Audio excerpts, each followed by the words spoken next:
यह स्वराज जन सेवा का चैनल है, इसे बटन दबाकर सब्सक्राइब जरूर करें।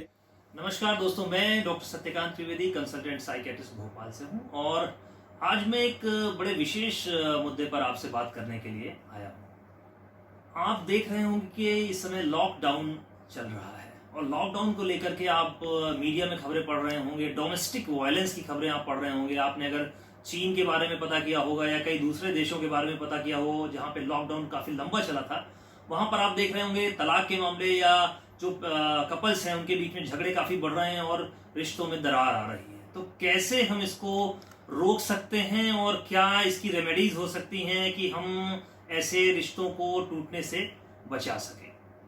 तो इम्पोर्टेंट बात यह है दोस्तों कि आज के इस समय में हमारे पास जो पेयर होते हैं, कपल होते हैं, उनके पास बातचीत करने का समय काफी कम होता है। वो एक दूसरे के साथ समय काफी कम गुजारते हैं। अब चूंकि लॉकडाउन है तो कहीं ना कहीं एक इमोशनल डिपेंडेंसी पूरी की पूरी तरीके से एक दूसरे के ऊपर निर्भर है। और साथ ही साथ अगर आपके घर में बच्चे हैं तो वहां पर भी मुझे लग रहा है कि संयोजन बिठाना काफी मुश्किल पड़ रहा है। तो ये झगड़े होते क्यों हैं, क्यों आखिर रिश्तों में दरार आती है? यूजुअली हम ऐसा मानते हैं कि जब हम कपल के रूप में एक दूसरे के इमोशंस को समझ नहीं पाते, उस जगह पर जाकर के ये सोच नहीं पाते कि सामने वाला किस फीलिंग से गुजर रहा होगा या उसको मेरी बात का क्या इंपैक्ट पड़ता है, तो मुझे लगता है वहां से प्रॉब्लम शुरू होती है। और फिर कई बार कुछ कपल्स एक दूसरे से बातें करना बंद कर देते हैं या बातें करते भी हैं तो वो छीटाकशी करते हैं, एक दूसरे के ऊपर कमेंट करते हैं, टॉन्ट करते हैं या कई बार उन्हें खुद को ऊपर ऊंचा नीचा ऐसा साबित करने का एम होता है। कई बार बातें इनडायरेक्टली करते हैं जिससे और समस्याएं बढ़ती चली जाती हैं। कई कपल्स ऐसे सिचुएशंस को देखते हैं कि अब मुझे पुरानी बातों का हिसाब लेने का मौका मिला है। अगर कपल में से किसी एक ने गलती करी तो हमें इसका तुरंत फायदा उठा करके उसे नीचा दिखाना है। तो इंपॉर्टेंट बात यह है कि ये लॉकडाउन का जो पीरियड है ये इतना बेहतरीन समय है कि आप अपने रिश्तों को बिगाड़ने के बजाय सुधार सकते हैं।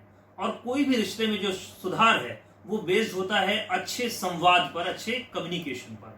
जब हम एक दूसरे की साइकोलॉजिकल नीड को समझेंगे तब जाकर के हम इस समस्या से निजात पा सकते हैं।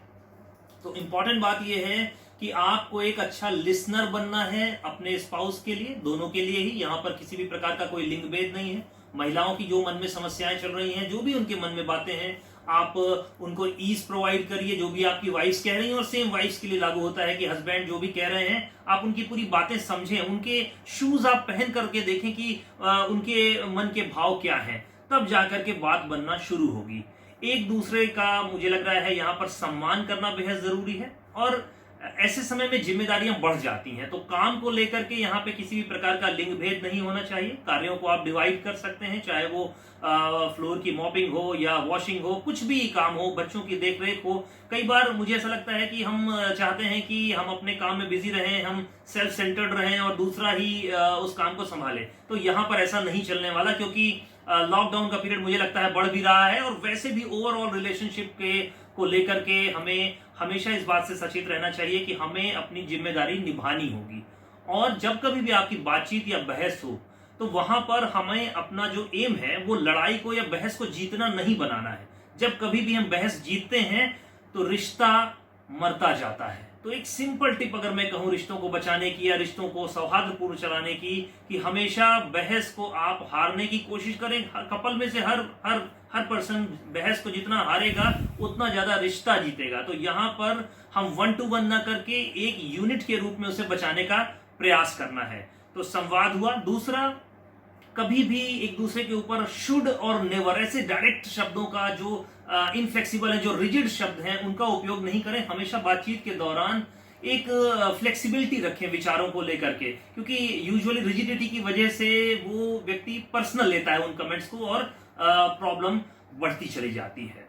और सबसे ज्यादा इंपॉर्टेंट बात है रिलेशनशिप में अच्छा रखने के लिए कि हमें अपनी केयर सबसे पहले करनी होगी। अगर आप मेंटली मजबूत हैं, आप अगर मेंटली हेल्दी हैं, आप अगर स्ट्रेस को अच्छे से कोप कर पा रहे हैं, आप फिजिकली हेल्दी हैं, आप सामने वाले की बात को अच्छे से समझ पा रहे हैं, आप प्रॉपर नींद ले रहे हैं, तो मुझे ऐसा लगता है कि तब आपको रिलेशनशिप को निभाना और आसान होगा। क्योंकि यहां पर हम पहले खुद का ख्याल नहीं रखते और हमें उसकी वजह से भी काफी इरिटेशन होता है। हमें यह भी नहीं पता होता है कि हमारा खुद का मानसिक स्वास्थ्य खराब है, इसकी वजह से भी प्रॉब्लम हो सकती है। और कई बार हमने देखा है दोस्तों कि कुछ पर्सनालिटी के प्रॉब्लम्स होते हैं, जो हालांकि अभी ये विषय नहीं है उन बातों को डिटेल में डिस्कस करने का, लेकिन कुछ पर्सनालिटी ट्रेट्स ऐसे जैसे ओसीपीडी, ऑब्सेसिव कंपल्सिव पर्सनालिटी डिसऑर्डर या नार्सिसिस्टिक पर्सनालिटी डिसऑर्डर, ऐसा अगर किसी भी कपल में ट्रेट है तो मुझे ऐसा लगता है अभी नहीं, लॉकडाउन खत्म होने के बाद आप किसी भी साइकोलॉजिस्ट, साइकियाट्रिस्ट या साइकोथेरेपिस्ट से मिल सकते हैं, जो हमारे डिसफंक्शनल पर्सनालिटी ट्रेट्स को पहचान कर उन्हें आइडेंटिफाई करता है और हमारा जो रिश्ता है वो सौहार्दपूर्वक चलता रहता है। दूसरी इंपॉर्टेंट बात कि यूजुअली जब कपल्स के बीच में प्रॉब्लम आती है तो हमेशा से ये एक डिक्टम रहा है कि हमारे आसपास के लोगों से एडवाइस कैसी मिलती है। झगड़े के समय जब हमारा माहौल खराब है घर का, तो वो भी काफी इंपॉर्टेंट डिटरमिनेंट होता है कि आपका रिलेशनशिप कैसा चलने वाला है। तो हमेशा आप ऐसे में उन लोगों से ही बात करें। मैं ये बिल्कुल नहीं कहता हूं कि आप अपने रिलेटिव से बात ना करें, लेकिन हमेशा उन लोगों से बात करें जो आपकी केयर करते हो, आपके रिश्ते की केयर करते हो। कई बार हमारे फ्रेंड्स, हमारे रिलेटिव्स ऐसे हो सकते हैं जिन्हें ये इस बात का ज्यादा फर्क पड़ता है कि हमारा बेटा है तो वो कैसे गलत हो सकता है, या हमारी बेटी है, हमारी बहन है, वो कैसे गलत हो सकती है। ऐसे लोगों की सलाह से आपको दूर रहना है, अन्यथा कठिन समय में अगर हमें कोई भी गलत सलाह मिलती है या हम मिसगाइड होते हैं तो उसका खामियाजा हमें अलगाव के रूप में भुगतना पड़ता है। क्योंकि दोस्तों हो सकता है कि आप झगड़ा करके सेपरेट हो जाए, लेकिन मुझे लगता है कि उसका इंपैक्ट काफी लंबा होता है। और यह भी जरूरी नहीं है कि आप अपने पार्टनर से अलग होकर के भी खुश रह सकें, क्योंकि जिंदगी एक मैराथन दौड़ है। हो सकता है कि क्षणिक रूप से आप उसे एक जीत के रूप में लें, लेकिन मुझे लगता है लॉन्ग टर्म में लॉस होगा। और साथ ही साथ उसका निगेटिव इंपैक्ट बच्चों पर भी काफी पड़ता है। कई बार जब हमारे पास कुछ एडल्ट्स आते हैं डिप्रेशन के केस को लेकर के, एंजाइटी के केस को लेकर के, या कई बार होने वाला डिप्रेशन होता है, तो हमें पता चलता है कि उनके पेरेंट्स के बीच में काफी प्रॉब्लम चलती थी, जिसका इंपैक्ट बच्चे के पर्सनालिटी पर भी पड़ा है। तो जो भी बातें मैंने आपको इस वीडियो में बताई, उसको ध्यान से सुनें, उसको फॉलो करें, रेगुलर एक्सरसाइज करें, साथ में समय आप गुजारें, साथ में बातें करें। अपने पुराने जो आपके साथ में जब आपके संबंधों की शुरुआत हुई हो, अगर आप वैवाहिक संबंधों में हैं तो आपकी जो भी वैवाहिक जिंदगी की जो मेमोरीज हैं उनको आप शेयर कीजिए, अपने बच्चों के साथ शेयर कीजिए, तब जाकर के कहीं बात बनेगी। तो लॉकडाउन के पीरियड को हमें रिश्ते तोड़ने के लिए नहीं, बल्कि रिश्ते को मजबूत करने के लिए और एक दूसरे को एक यूनिट के रूप में एस्टेब्लिश करना है। क्योंकि आप जो कर रहे हैं उसका प्रभाव आपके बच्चों के ऊपर, आपके परिवार के ऊपर भी पड़ेगा। और अंत में सबसे इंपॉर्टेंट बात जो मैं सबको बता रहा हूं कि कोरोना को हमें हराना है। अपना खुद के साफ सफाई का ख्याल रखिए, घर से निकलिए, मास्क पहनिए, अपने बच्चों को भी हाइजीनिक प्रैक्टिस करिए। ये एक अच्छा समय है जब हमें कम से कम ये जो महामारी है इसका एक पॉजिटिव इंपैक्ट हम देखेंगे कि हम ओवरऑल घर की अपने पर्सनल हाइजीन में भी सुधार ला सकते हैं। तो आज के लिए इस वीडियो में इतना ही दोस्तों, फिर किसी नए विषय पर आपसे बातचीत होगी। धन्यवाद, नमस्कार।